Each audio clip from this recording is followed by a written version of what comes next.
Rakit PC mungil harga 4 juta, susah rakitnya, tapi ketika jadi rasanya puas sekali. Walaupun kecil bisa main game berat macam RDR 2, Wukong, dan Cyberpunk. Halo, assalamualaikum warahmatullahi wabarakatuh. Selamat datang di channel Review Tech, channel tentang rakit PC semurah dan sekencang mungkin.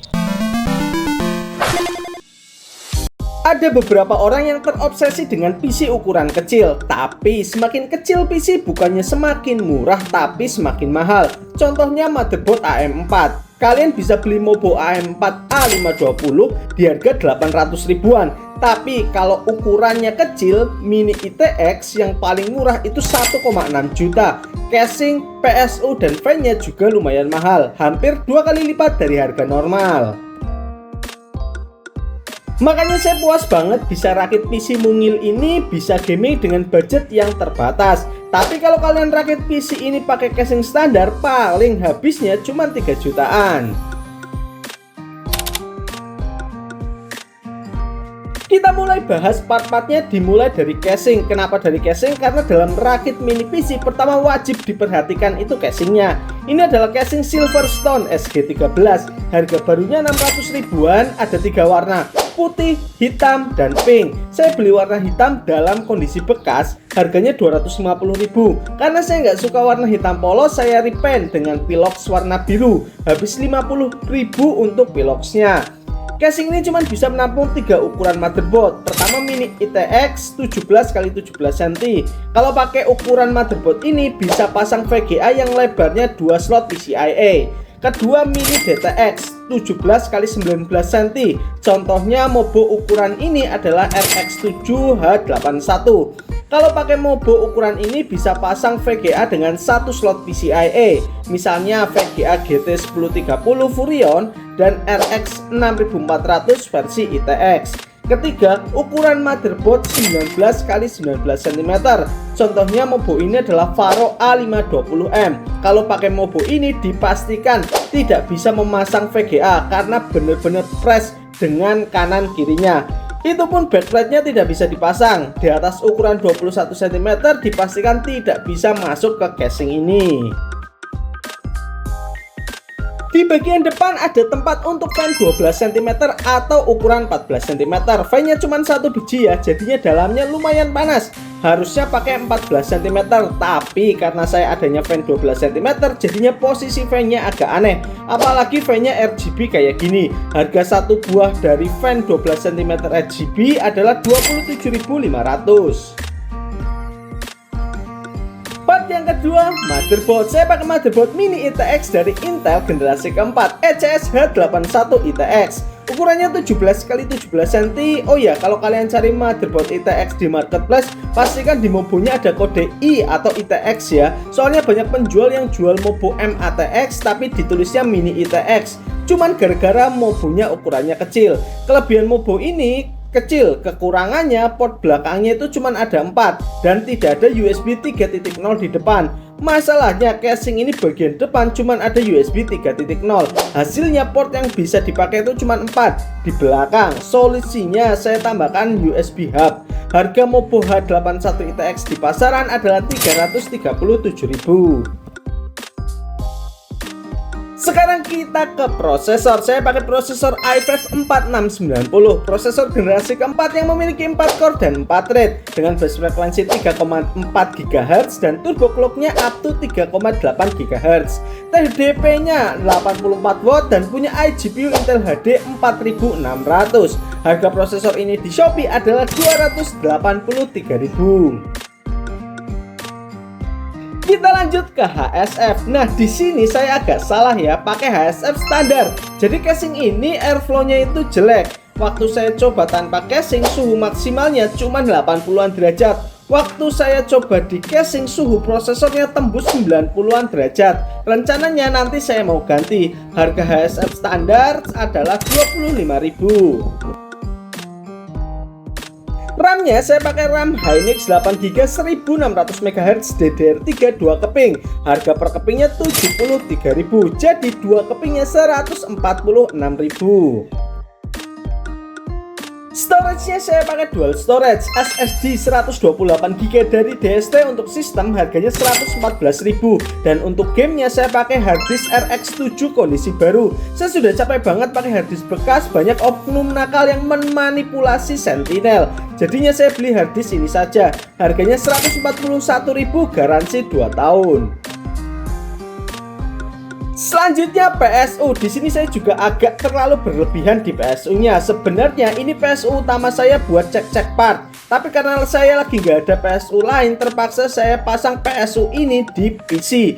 PSU Sigmatech Minotaur 650W 80 plus gold full modular. Bagusnya PSU ini full modular. Banyak banget kabel yang bisa saya copot biar casingnya nggak terlalu penuh. Kekurangannya ini PSU besar banget. Ada bagian casing buat naruh SSD yang jadinya nggak bisa dipasang. Saran saya nanti PSU-nya ganti ya, pakai Acer Emacins 550W saja, full modular dan ukurannya tidak begitu besar. Harga Sigmatech 650W 80 plus gold adalah 775.000. Terakhir, VGA. Saya pakai VGA Intel Arc A380 dari ASRock, memiliki VRAM 6GB, 96 bit GDDR6, butuh 1x8 pin power, GPU clocknya 2000MHz, TDP-nya 75W, outputnya 1 HDMI dan 3 DisplayPort. Harga VGA akhir-akhir ini makin naik ya. Intel Arc A380 sekarang harganya 1.921.000. Padahal kemarin saya belinya itu di 1,6 juta.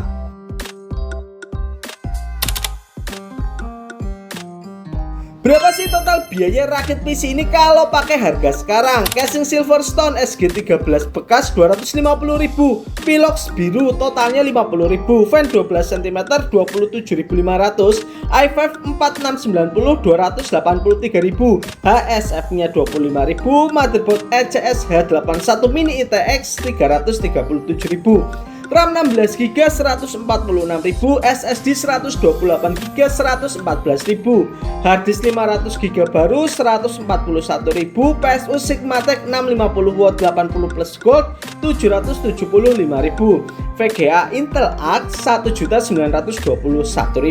Totalnya 4.069.500. Lumayan mahal ya buat Gen 4 dan VGA Intel Arc habis 4 juta. Tapi nggak apa-apa, saya puas banget dengan rakitan PC kali ini karena saya pakai sendiri untuk keperluan game dan edit video YouTube.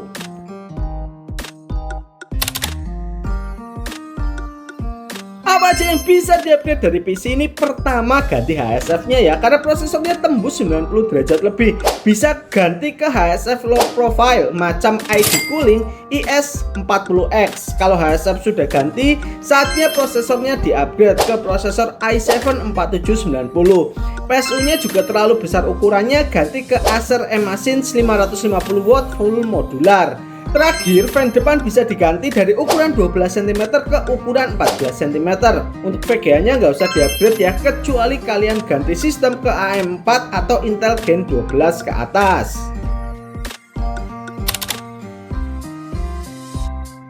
Apakah PC ini hemat daya? Yuk kita cek. Ketika idle, PC ini menyerap daya 47W, dan ketika full load game, PC ini menyerap daya 120 mentok 130W. Bisa nih untuk rumah 450 VA. Selanjutnya, uji sintetis. Kita uji prosesornya i5 4690 pakai Cinebench R15 multicore, dapat 524 CB dan suhunya tembus 98 derajat. Mantap sekali, harus segera ganti HSF. Saya lagi pesan tapi masih di jalan. Selanjutnya uji GPU-nya pakai Unigine Heaven di setting 1080 Pilo, dapat skor 4266 dengan suhu maksimal 80 derajat. Selanjutnya saya tes dengan 3D Mark Firestrike, dapat grafik skor 9204. Skor ini mirip dengan GTX 1650 GDDR6.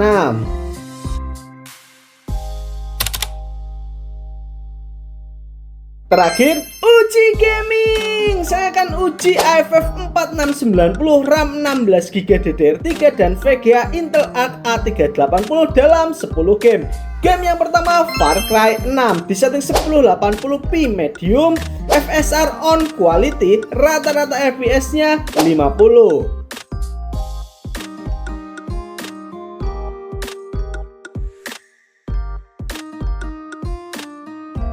Selanjutnya Red Dead Redemption 2 di setting 1080p low, rata-rata FPS-nya 31.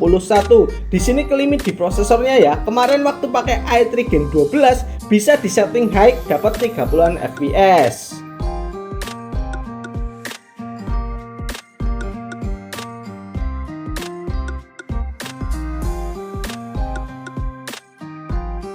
Game yang ketiga Forza Horizon 5 di setting 1080p medium pakai Intel XeSS, mode quality dapat 40-an FPS.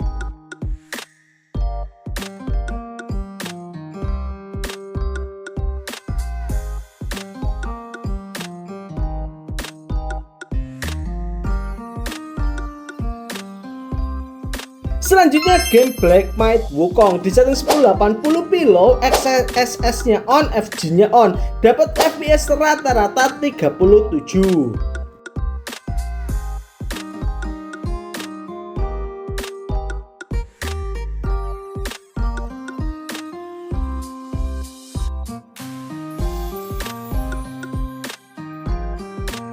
Di pengujian kali ini saya menambahkan satu game kompetitif, Dota 2 di setting 1080p best looking, ketika landing dapat 70-an FPS dan ketika war dapat 40-an FPS.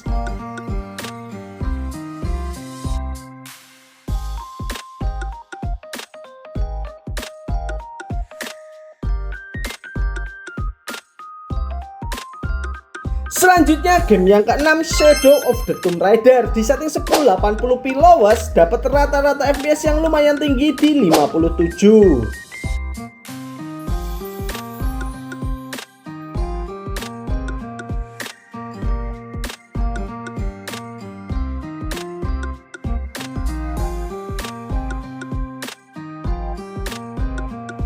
Lanjut ke game Cyberpunk 2077 di setting 1080p low, XeSS mode performance dapat 30 FPS. Intinya main di game ini 1080p rata kiri.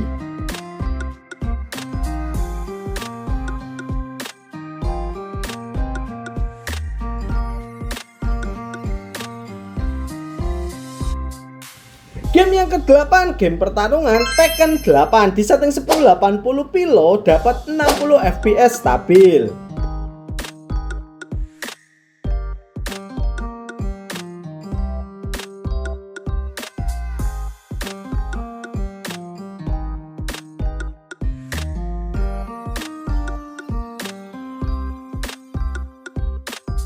Game selanjutnya Battlefield 4 setting 1080p high dapat 100-an FPS.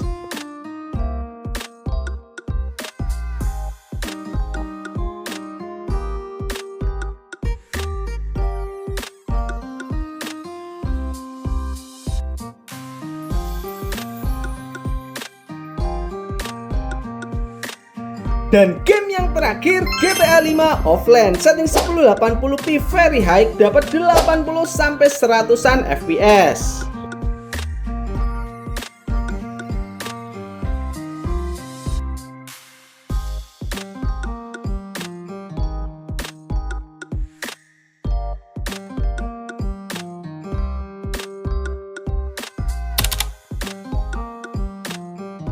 Kesimpulan, buat kalian yang punya space meja terbatas dan suka PC mungil, bisa gaming dan editing, PC ini bisa jadi salah satu alternatifnya.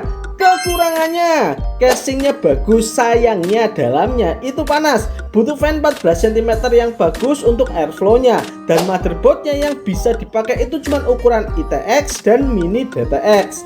HSF-nya juga cuman bisa pakai HSF standar atau pakai HSF low profile, dan performa dari VGA-nya agak terlimit oleh prosesornya. Terima kasih teman-teman sudah menonton video ini sampai akhir. Apabila ada pertanyaan bisa tulis di kolom komentar ya. Akhir kata, wassalamualaikum warahmatullahi wabarakatuh.